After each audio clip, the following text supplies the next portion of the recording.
aumentou bastante essa quantidade. Aumentou em todo lugar, sabia? Em todo. Eu tava até falando com um rapaz ali Drive, CLP, HM, do espalhou um pouco Maranhão, bocado. cara. A quantidade de produtos agropecuários que tá crescendo, essa quantidade de silos que tá tendo no país é absurda, assim. Tá se estocando muito grãos hoje. E a utilização de sistemas de controle, de monitoramento, de sistemas para mesmo transporte ali das soft starters, cara, tá subindo, tá aumentando cada vez mais, assim, a demanda tá absurda, graças a Deus tá tendo bastante serviço. E uma das questões é a falta de tecnologia e mesmo a falta de Profissionais, matéria-prima, né? né? Tá faltando muito, mas profissional é esse aí, qualquer área, cara. Até vendedor hoje tá se faltando no mercado. Mão de obra tá muito escasso. O cara que consegue alguém para trabalhar, que é capacitado, tem que segurar, porque tá difícil. Para trabalhar sozinho, não dá. É muito serviço para se trabalhar sozinho. E você pegar qualquer um para te auxiliar é loucura, é besteira. Você vai ter mais prejuízo do que Acaba solução. prejuízo, né? Isso. Eu até conversei com umas duas empresas dessa questão de armazenamento de grãos, cara, de silo. Eu tô vendo se sobra um tempinho para começar a desenvolver um projeto para fazer a termometria, né? Hoje eles têm alguma coisa no mercado, mas o que existe é muito caro e não é tão eficiente. Então, eu estou criei um projetinho, um sistema redundante com várias análises por ponto de silo para ver se consigo melhorar essa termometria e também baixar os custos, porque está tendo muito essa demanda de tecnologia para armazenamento de grãos. A agropecuária nossa está subindo absurdamente. A agricultura, né? A sua equipe é de quantos aí? É o senhor mais quantos? Tem eu, meu irmão, Max, aí tem o financeiro. Aqui nós estamos em 5 hoje. E Aqui a gente tá. está em. Aqui a gente fabrica resistência também, né? Aham. E faz a parte. Estamos em 8, né? Estamos em Uhum. 8 pessoas aqui. Eu vou contratar mais agora. Eu coloquei anúncio agora para chamar Sim. mais pessoas para Ah, produção de tá resistência difícil. e Eu vendedor tô, eu também. tô desenvolvendo um sistema para tentar conseguir captar pessoas que tenham menos conhecimento para poder trabalhar. Porque não tem especialista ou um técnico que seja qualificado, não tem. Então, eu estou desenvolvendo uma Não tem IA mesmo, não. que vai ser capaz de resolver, analisar, resolver, só precisa do ser humano basicamente para manipular. Mas todo o sistema interno vai ser processado e basicamente vai ser uma IA que vai diagnosticar, encontrar falhas e erros nos drivers e resolver. Então, eu vou precisar só de mão de obra humana para manuseio. O problema é tempo, cara. Eu tô desgastado, eu Só tô para assim, operar, né? assim, só para operar. Porque não tem. E se você for pegar uma pessoa para ensinar, você não vai conseguir ensinar ela tão rápido. Você vai levar aí, às vezes, até anos, dependendo do grau da pessoa. Um ano, né? Um ano e meio. Isso. E até lá você já faliu, né? Se você for depender disso para É, viver, você já faliu. é Então, verdade. o que eu preciso é arrumar tempo para mim. Eu estou com uma demanda absurda de vários projetos. Eu gosto, não é para mim isso não é cansativo. Está se tornando cansativo o fato de A não gente ter ama, tempo né? para está se tornando cansativo o fato de não ter tempo para desenvolver essas técnicas. Fala, Mauri, Verdade. joia? E aí, Edson, beleza? Bem, graças a Deus e contigo. Tô bem também, graças a Deus. E aí, queimando muito inversor? Ah, queimando não, né? Tentando arrumar. Eu digo às vezes queimando, não é o fato de queimá-lo em si, mas sim queimando chega ferrado e você manda pau, ou seja, resolve rápido, né? É que vocês também atuam em Não, outros mas aí é segmentos, tentando né? também. É tentando também. Aí. Hoje o segmento é que vocês atuam em outros segmentos, né? Vocês não estão tipo focados só nisso para também dizer, Exatamente, é isso mesmo. né? Então, É, assim, o tempo é meio escasso para ficar mexendo em inversor também, entendeu? sim, Mas a gente absurdo, tá né? aprendendo, eu tô sempre estudando um pouco, aí aprendendo. E tamo junto aí. E soft, tá pegando bastante soft aí ou não? Falar a verdade, pra você, eu nunca mexi em nenhuma soft, cara. Nunca? Nunca mexi numa soft, cara. O dia que você mexer, você vai gostar, Eu só cara. programei, até programar eu só programei uma até hoje. Qual estado que você é mesmo, Mori? São Paulo. Caramba! Não tem, é que nem eu falei, né? Vocês não estão no segmento. Porque soft, cara, hoje está sendo mais utilizado que inversor. Inversor se usa mais quando você precisa do controle de rotação. Sim. Quando você não precisa disso, a soft starter ela atende numa capacidade muito maior com um custo muito mais reduzido. Eu sei que tem bastante, né? Tem assim, tem muita aplicação que usa soft start, né? Mas eu Sim. ainda não tive oportunidade ainda de trabalhar com nenhuma, cara. O dia que você mexer, você vai gostar. Ela é mais chata, porque depende de uma maior análise, mas ela é melhor de se trabalhar pelo fato da segurança. Você não. Tipo assim, você não fica com tanto receio de manusear uma soft starter, porque ela não tem energia armazenada. O máximo que vai acontecer caso dê algum problema nela é passar energia direta, né? Você tem só aquele risco de estar manuseando ali toda a carga da rede elétrica na hora de efetuar o teste. Mas tirando isso, ela não tem aquele risco de explosão, de dar um pipoco feio igual o do inversor de frequência. Então, teoricamente, ela é mais segura, melhor de se trabalhar, porém, ela é mais complexa pelo fato de ela ter que fazer sincronismo com a rede. Entendi. Ah, vou ver se eu consigo algum para mim começar a poder, assim, tá fazendo os testes, né? Sim.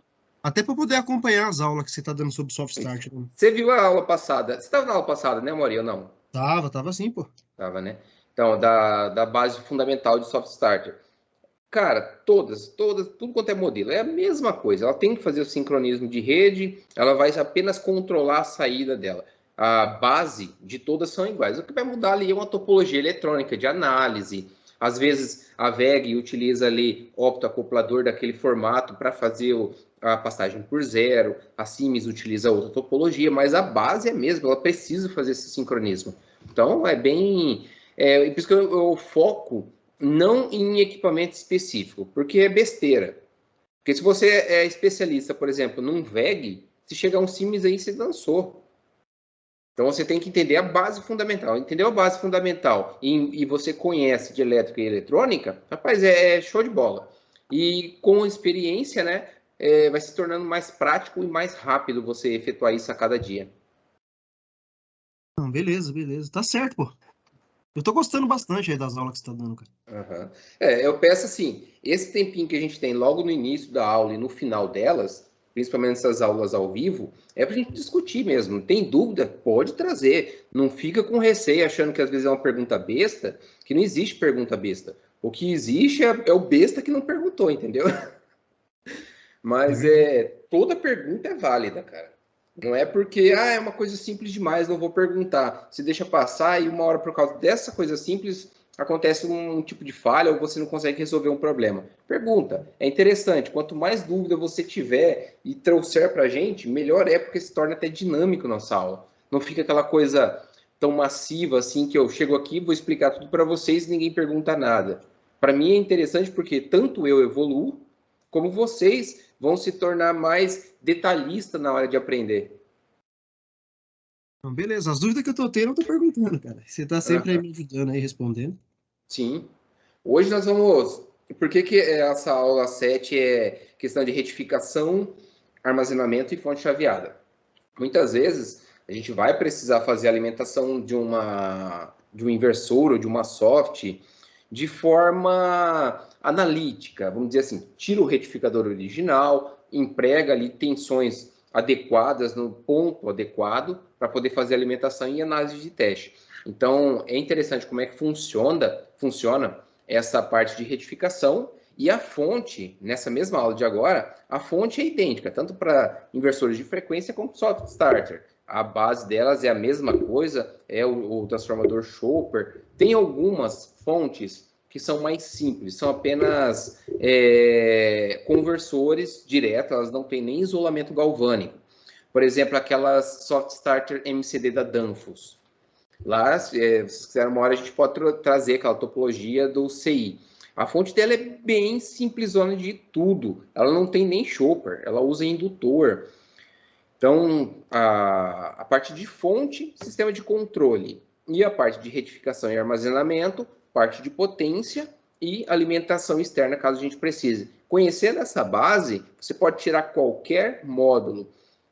Damião está aqui? Tá, acho que acabou de entrar. Damião, essa semana me perguntou... Fala, boa noite. Boa noite, Damião. Me perguntou aonde ele alimentava. Eu não falei para ele aonde ele alimentava, mas eu perguntei para ele, tá, você tirou o link... Eu fui respondendo as perguntas dele com outras perguntas, né, Damião? E fez que ele respondesse. E essa que é a ideia. Eu não quero ensinar para vocês, liga naquele ponto. Eu vou te perguntar, eu vou te questionar. Não me liga perguntando o que é para fazer, que eu não vou fazer. Eu vou fazer você achar a solução e perder esse medo. Porque eu vi no caso do Damião ali, ele era... A gente tirou o cabaço seu, né, Damião? Tirou sim. Assim, você vai perguntar e o Edson só ouvindo. Calado, é esse, eu tenho. Aí, às vezes, vocês podem achar que eu sou rude ou grosso. Não é não, gente. É o meu método de ensinar vocês. Isso vai fazer com que você marque no teu cérebro, na tua mente, aquela estratégia. Utilizando uma lógica, você vai seguir aqueles passos de forma adequada e vai chegar nos resultados. Lógico, toda primeira vez que a gente faz, a gente tem receio. Por mais que esteja... Eu mesmo tenho receio de alimentar alguma coisa que, como eu digo para vocês, sempre falo, tenha redundância. Verifique mais de uma vez. Olhe, analise antes de qualquer procedimento. Porque às vezes você olhou, tá perfeito, mas um fiozinho que ficou relando em outro canto ali pode danificar. Então, revise, vise 1, 2 vezes, se for preciso, antes de estar fazendo. Com isso, vocês vão pegar experiência, vocês vão ver que não é um bicho de 7 cabeças. É complexo? Mas no dia a dia vai se tornar bem simples. Vocês vão pegar essa lógica. Se eu tirei, por exemplo, o módulo retificador. Aonde eu vou fazer a alimentação desse equipamento? Eu não tenho mais módulo retificador. E por lógica, eu tenho entrada de energia, proteção primária, filtro, sigo para o retificador e o da saída do retificador vou para os outros circuitos. Se eu tirei aquele retificador de tensão, aonde eu vou alimentar? Eu não vou alimentar na entrada, porque o retificador é um componente que está em série ao circuito. Se ele está em série, então significa que se eu tirei, eu corto o circuito, certo? Então não adianta eu alimentar na entrada, tensão CC ou tensão CA, tanto faz, que ele não vai retificar nada, ele vai parar bem na entrada onde havia o retificador. Então eu vou fazer a alimentação na saída do retificador. Eu não vou fazer alimentação lá no link CC ou no barramento. Por exemplo, se o inversor de frequência tiver ali o link CC fixo na layer, na placa de potência. E ele tem lá nas suas saídas o menos o D, o mais o D. Você vai alimentar direto no board com o link CC? Isso é uma dúvida bacana. Isso eu nunca expliquei ainda para ninguém aqui. Você vai alimentar direto no board? Oi? Edson. Aí eu ficava em dúvida. Se você ligava no 22, era no 23. Aí tinha o 24 que era no negativo, né? Eu ficava em dúvida. Rapaz, eu vou mandar mensagem pro Edson. Ele vai tirar a dúvida. E o Edson, só calado na calada. Então, assim, eu já liguei um assim, viu? Direto ali nos Born, no link CC. Dependendo da potência, o que vai acontecer? Era um Siemens, aquele Siemens lá que eu te mandei foto, você lembra? Um pequenininho? Um Siemens, acho que era 20 kW. Cara, é grandinho até. O micro você não sentiu a luz oscilar, não? Não. É que, na verdade, eu alimentei ele ali no link CC, só que ele tava sem os capacitores, né? Tava sem, né? Eu tirei os capacitores que tinha estourado os capacitores, sim. Viu? Aí sim.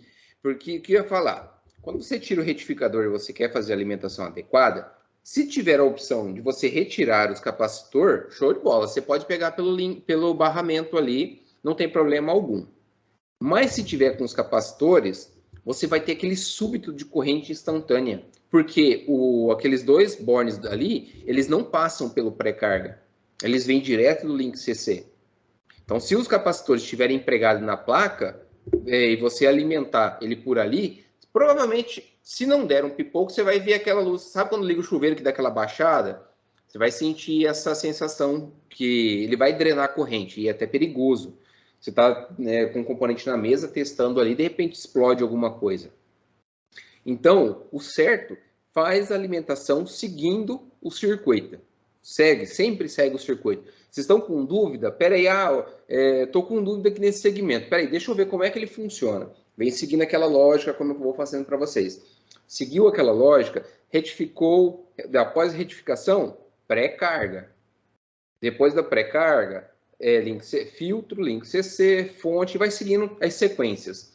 Então, você mesmo vai encontrar as respostas. Não precisa ficar tendo receio. Se seguir uma lógica, é simples. Sem módulo, tem o risco de explodir? Não, eu não tenho como fechar o positivo e negativo do link CC, eu estou sem módulo.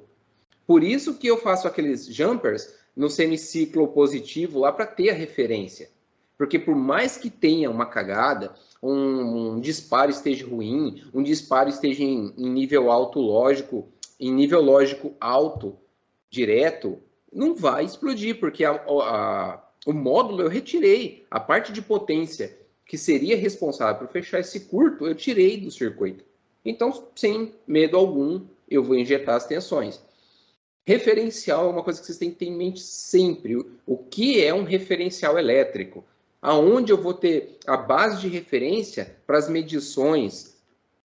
Porque às vezes você tem um receio. Onde que eu ponho no osciloscópio a garra do jacaré? Tá, o que a gente está medindo? A gente está medindo, vamos supor, no caso do Damião, vou te usar como exemplo, tá, Damião? Tá, beleza. O caso do Damião, ele queria medir os disparos do CFW 700. Isso, é. Qual que é a base de tensão, da referência do módulo de potência, ao qual ele vai efetuar os disparos? Alguém responde? Fora você, Daniel. Você já levou o ralo. Já ligo o ralo, cara. Qual que é a referência elétrica do módulo de potência, galera? É o negativo. O negativo. Então, se a gente vai medir alguma coisa no módulo de potência que não existe isolamento, a gente vai usar como referência o negativo. Eu sei que no semiciclo positivo, ele trabalha com sistema, com capacitor de bootstrap, então ele está num ponto flutuante. E para que eu analise ele de forma adequada no osciloscópio, eu preciso analisar os dois braços sincronamente. Tanto o semiciclo negativo como o positivo. Se ele está num ponto flutuante, eu preciso que ele tenha um referencial. E esse referencial, eu não tendo um osciloscópio isolado, deve ser o mesmo referencial do semiciclo negativo. Eu retirei a chave de potência que poderia fechar curto. Então, eu vou ejetar esse mesmo referencial do semiciclo positivo na base do semiciclo positivo. Agora eu vou ter as duas referências que eu preciso num ponto só. Aí assim eu consigo analisar de forma adequada com o osciloscópio os dois disparos daquele braço. Por que eu preciso analisar sincronamente os dois? Caso haja uma divergência de um tempo ou o dead time esteja com um problema, vamos supor que o gate drive esteja ruim e ele esteja causando um intertravamento entre os dois disparos. Se isso ocorrer com a potência ligada, ele vai causar um shoot-through, que é um curto-circuito no braço do inversor de frequência. Aí tem uma explosão. Então, assim, hoje em dia existem gate drives, microprocessadores já mais evoluídos que conseguem detectar e cortar o disparo antes que haja a perda do módulo. Porém, em alguns casos, mesmo ele detectando, a fuga de corrente de tensão ali é muito grande e ele vai disparar o módulo de qualquer jeito e vai explodir. Então, geralmente, quando você encontrar um módulo de potência estourado, bem estourado, quase 100% das vezes o sistema de gate driver ou os opto-isoladores vão para o saco junto com ele. Porque um levando o outro. Vamos supor, o motor deu problema. E esse motor gerou, no momento de parada, uma tensão reversa muito alta, fazendo com que o módulo de potência se comportasse como se fosse um retificador, por causa dos diodos de roda livre dele. Uma vez que o sistema de frenagem não esteja bom ou adequado, ele vai fazer com que a tensão do link CC se eleve. Então, ele vai levar com ele módulo de potência, porque ultrapassou o range de tensão que ele trabalha, leva os ópticos isoladores, porque a tensão de disparo muitas vezes fecha o curto junto ao sistema de controle e acaba levando junto consigo o link CC, muitas das vezes, dependendo da tensão reversa que ele ocasiona no sistema. Então, módulo estourado é propício. Analisa o sistema de controle e o sistema de armazenamento de energia, porque eles devem ter algum problema ali, causado não muitas vezes por ele, mas pelo fato do dano em cima do módulo de potência ter levado junto com ele esses outros componentes.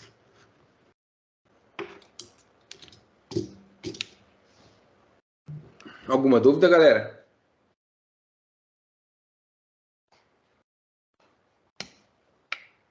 Tranquilo, Edson. Deixa eu ligar certo. Então, assim,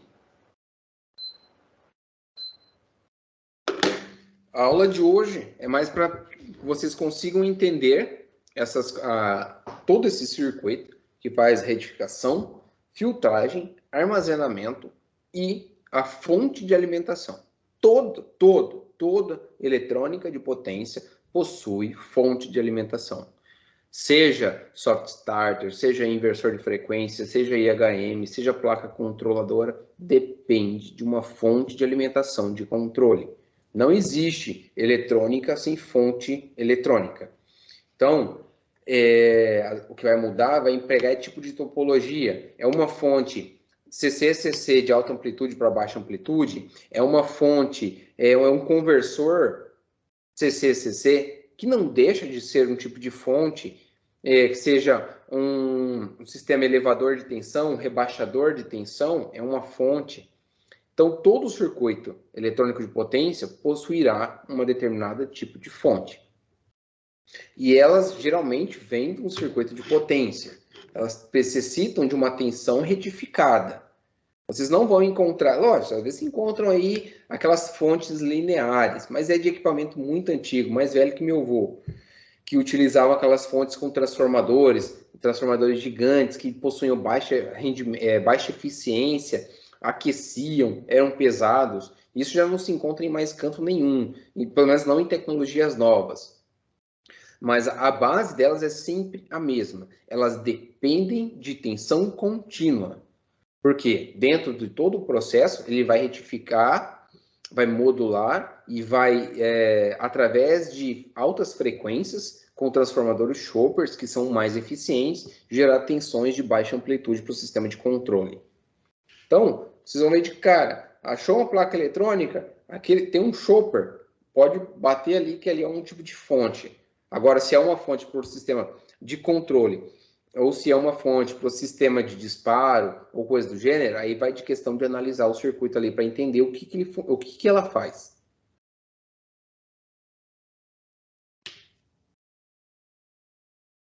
Beleza, galera? Eu tô ficando meio sem voz, eu tô meio ruinzão. Beleza, professor, beleza.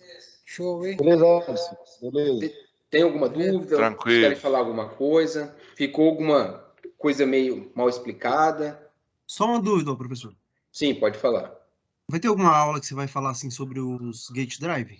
Um pouco sobre Sim, isso? é a aula de frenagem e disparo. Se eu não me engano, deixa eu ver aqui, acho que é a aula 9, Amaury. A gente vai discutir como é que funciona o bootstrap, como é que funcionam os gate drivers do semiciclo positivo e negativo. Deixa eu só abrir a pasta aqui para ver se é a aula 8 ou 9. Turma, deixa eu ver a turma 1. Ferramentas, foi a aula 9. A gente tá na aula 7, é a semana que vem. Beleza, tranquilo. Que aí a gente vai falar, eu já vou disponibilizar o material teórico dela hoje. E já vou ver qualquer coisa, também já libero a aula auxiliar dela. É que a turma de vocês, eu tô tentando regravar as aulas auxiliares para ficar um pouquinho mais dinâmico. Alguma coisa que eu atualizei, alguma coisa que eu melhorei ali. Aí vocês podem ver mais detalhado, de acordo com o andamento de vocês aqui. Mas a semana que vem já a aula é sistema de frenagem e disparo.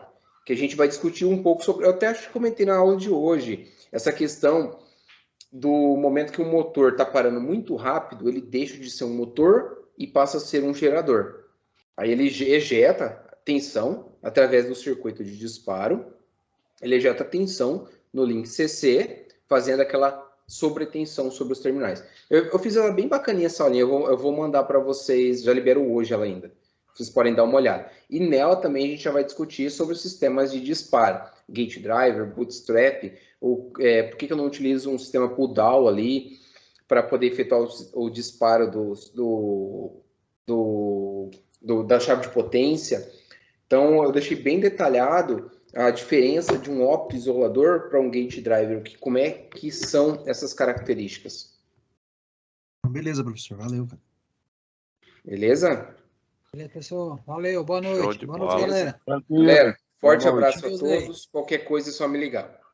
Falou, Valeu, abraço. pessoal. Um abraço a todos. Um Bom final de abraço. semana. Boa noite. Tchau, tchau. Bom final de semana aí.